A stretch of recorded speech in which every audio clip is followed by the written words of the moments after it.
श्री स्वामी समर्थ. नमस्कार मित्रांनी मैत्रिणींनो. तर कामगार भांडी वाटप हे लांबणीवर पडले आहे. तर कोणत्या जिल्ह्याची अपडेट असणार आहे? तर आज आहे 18 मार्च, वार आहे बुधवार. तर जे 1,00,000 बांधकाम कामगार आहेत तर त्यांनी अपॉइंटमेंट बुक केलेलं आहे. तर त्यातील बघा 50,000 लोकांना अपॉइंटमेंट बुक केल्यानंतर हे जे साहित्य आहे, वाटप जे आहे तर ते झालेलं आहे, याचं वितरण झालेलं आहे. परंतु राहिलेले जे बांधकाम कामगार आहेत, 1,50,000 फॉर्म भरले होते. त्यामध्ये नोंदणी जी आहे तर ती 1,50,000 बांधकाम कामगारांची झाली होती. तर त्यामध्ये 50,000 कामगारांना जे लाभ मिळालेला आहे. त्यानंतर जे 1,00,000 बांधकाम कामगार असणार आहेत, तर त्यांचं काय होणार आहे? ही जी बातमी असणार आहे, तर ही कोणत्या जिल्ह्याची असणार आहे? त्याचबरोबर बघा, या जिल्ह्यामध्ये बांधकाम कामगाराचा भांडी वाटण्याचा जो प्रश्न असणार आहे, तर या विभागाने आयुक्त विभागाने पाठवला आहे. तर याच्यामध्ये बघा, भांडी संच वितरणास परवानगी दिलेली नाही. त्याचबरोबर आयुक्त कार्यालयाने अजूनपर्यंत भांडी वाटपासाठी कोणतेही ठिकाण निश्चित केलेले नाही.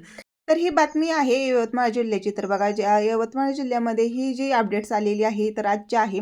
तर बघितलं गेलं तर यवतमाळ जिल्ह्यातील 1,50,000 कामगारांनी ही स्वतःची नोंदणी जी आहे तर ती केलेली आहे. आणि कामगारांना बघा, त्यातील 50,000 कामगारांना याचं वाटप जे आहे तर ते झालेलं आहे.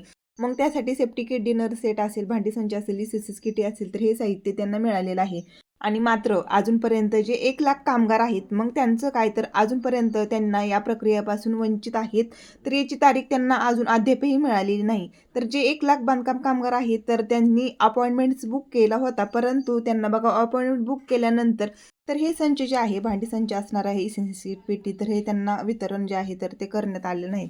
आणि परंतु जे यवतमाळ जिल्ह्याचे काही बांधकाम कामगार आहेत, त्यांनी अपॉइंटमेंट बुक केलेलं आहे.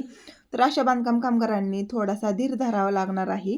कारण अजूनपर्यंत आयुक्त कार्यालयाकडून किंवा मग सचिवाकडून कोणतेही पत्र आलेले नाही, म्हणजे वाटपासंबंधित, किंवा मग शासनातर्फे काहीही पत्र आलेले नाही. त्यामुळे तुम्हाला थोडंसं यासाठी वेट करावं लागणार आहे. तसेच बघा, जे बांधकाम कामगार आहेत त्यांनी अपॉइंटमेंट बुक केलेली आहे. तर अशा कामगारांना तिन्ही संच वाटप करण्यासाठी थोडासा वेळ लागणार आहे. आणि नक्कीच यवतमाळ जिल्ह्याची लवकरच अपडेट येईल. तसेच बघा, यवतमाळ आणि अमरावती जिल्ह्याची अपडेट आल्यानंतर नक्कीच मी व्हिडिओच्या माध्यमातून तुम्हाला माहिती देण्याचा प्रयत्न करेल. त्याचबरोबर असेच नवनवीन अपडेट माहिती घेण्यासाठी चॅनलला नक्की सबस्क्राईब करायचं आहे. तसेच बघा, यवतमाळ जिल्ह्याचे कामगार आहेत ज्यांनी अपॉइंटमेंट घेतलेला आहे, तर त्यांच्यासाठी बघा थोडासा धीर घ्यावा लागणार आहे, वेट करावा लागणार आहे. लवकरच तुमच्या प्रश्नाचं निरसन होण्यासाठी निर्णय होईल. तर शासनामार्फत जे काही निर्णय होतील, तर मग त्या मार्फत बघा, तुमचे जे काही संचसाठी अपॉइंटमेंट झालेली आहे, तर त्यामध्ये सेफ्टी किट असेल, की किचन संच असेल, किंवा मग भांडी संच असेल, ते नक्कीच तुमच्या जिल्ह्यामध्ये कधी मिळेल, त्याचबरोबर हे वाटप कधी चालू होईल, याची माहिती मी नक्कीच व्हिडिओच्याद्वारे तुम्हाला देईल.